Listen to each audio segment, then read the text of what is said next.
أهلا وسهلا بكم أعزائي المشاهدين. معي في هذا اللقاء وفي هذه اللحظات الأستاذ ناصر الهويدي رئيس نادي الباطن. حياك الله بدر.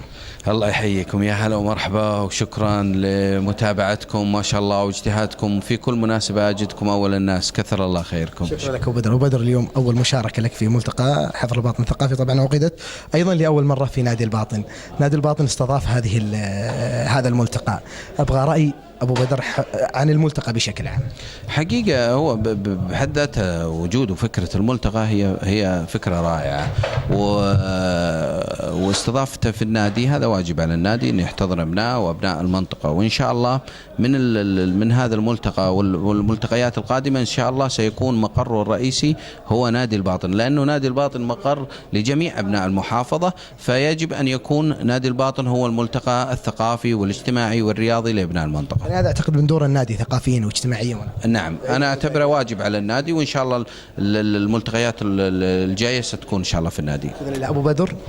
أبو بدر رئيس نادي الباطن، هذا معروف عندنا أو معروف عند الجميع، لكن أنا قبل ما أتكلم عن رئيس نادي الباطن أسأل عن ناصر الهويدي عضو الاتحاد السعودي لكرة القدم.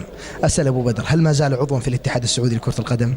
لا، أنا لست عضوا الآن، لكن أنا عضو لجنة في الاتحاد، وعلى نهاية الموسم قد أني أستمر في لجنة أخرى أو أنه أبقى عضو جمعية عمومية في الاتحاد السعودي. نعم أبو بدر، تحدث عن أو عضو في الاتحاد السعودي. ينتظر الناس من أبو بدر أن يقدم شيء لنادي الباطن وللمحافظة ككل.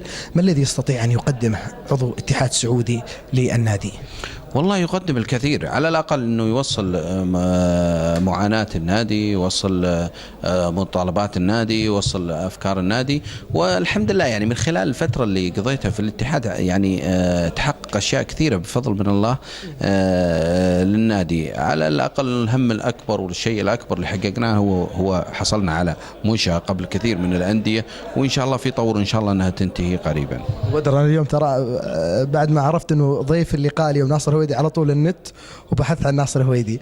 لك تصريح في عام 2010، تصريح طبعا شدني كثيرا، يتحدث عن اقتراح من ناصر الهويدي طبعا في جريدة الجزيرة للاتحاد السعودي كرة القدم، يتمثل في زيادة عدد الأندية. الدرجة الممتازة 14 فريق، الدرجة الأولى 16 فريق، الدرجة الثانية 18 فريق. ما نشاهد اليوم نفس اقتراح أبو بدر. بناء على اقتراح أبو بدر طبق القرار؟ والله شوف، هذا كان هو مقترحي لمجلس إدارة الاتحاد، وحقيقة لأنه كان عندي رؤية فنية كبيرة في زيادة عدد الأندية وزيادة مدة الدوري وزيادة عدد المباريات. فالحمد لله تبنيت الفكرة ونجحنا في الاتحاد، وتحقق بعد ما اقتنعوا بالفكرة تحققت هذه الفكرة. وبدر، في نقطة يمكن ما تطرقت لها اليوم، كانت في لك زيارة للأمير نواف بن فيصل قبل فترة، أثر هالزيارة؟ والله شوف، الأمير نواف فيصل صراحة يعني أنا شهادتي فيه مجروحة. هذا الرجل يعني وقف مع ناصر الهويدي وقفات كبيرة على المستوى الشخصي وعلى المستوى النادي وعلى المستوى العملي.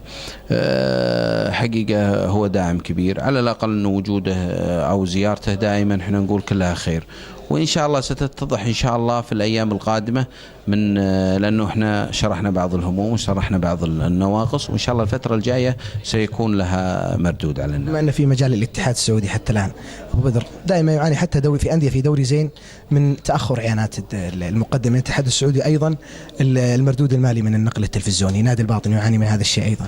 طبعا نادي الباطن أحد أندية المملكة، ونعاني معاناة كبيرة في تأخر مستحقاتنا المالية، وبالتالي هذا ينعكس على العاملين في النادي وينعكس حتى على الأمور الفنية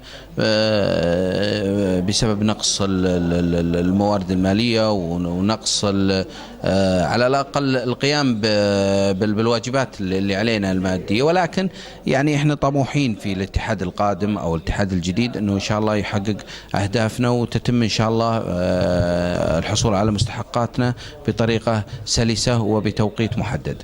البنية التحتية للنادي أبو بدر، تحدث أنه بعد عام من الآن إن شاء الله راح تكون جاهزة. مدينة رياضية متكاملة أم ملعب خاص في نادي الباطن؟ لا لا لا، خلونا نفرق.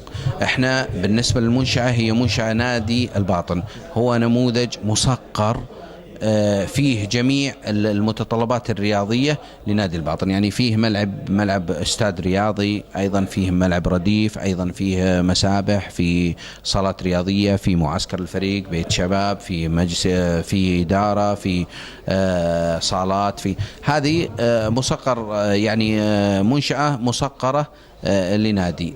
لكن احنا نطمح ايضا بعد هذا ان شاء الله، وقاعد الان نحاول بشكل اكبر للحصول ان شاء الله على المدينة الرياضية. حصلنا على الارض واخذنا صك فيها، وان شاء الله المرحله القادمه ان شاء الله انه ناخذ اعتماد مدينه حفر الباطن الرياضيه.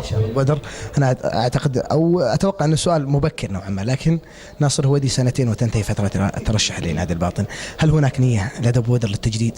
والله شوف، هذه تعتمد على ظروف النادي، تعتمد على ظروفي انا شخصيا، تعتمد، فيعني مبكر كثير اني انا اتكلم عن هذا الموضوع، ولكن ان شاء الله نقول ما يطرح ربك اللي فيه خير للنادي ولهذا الكيان يتم ان شاء الله. في الختام شاكري لك اللقاء وهالكلام الجميل ابو بدر، يعطيك الف عافيه. الف شكر لكم، يعطيكم العافيه، شاكرين.